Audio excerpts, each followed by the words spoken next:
মঙ্গলবার দিন হনুমানজির মন্দিরে গিয়ে সেখান থেকে হনুমানজির চরণের সিঁদুর অল্প একটু কাগজের মধ্যে লাগিয়ে নিয়ে আসুন।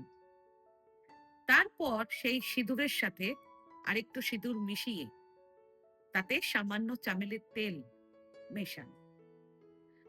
এরপর সেই মেশানো সিঁদুর দিয়ে একটি ভোজপত্রে ওং হনুমতে নম লিখুন।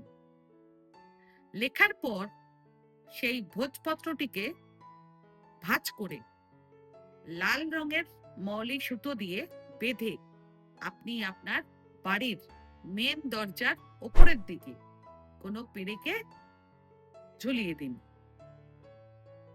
এতে যত বড়ই কোনো আত্মা, প্রেত, পিশাচিনী হোক বা কোনো নেগেটিভ এনার্জি হোক, কোনো কিছুই আর আপনার বাড়ির ভেতরে কখনোই প্রবেশ করতে পারবে না।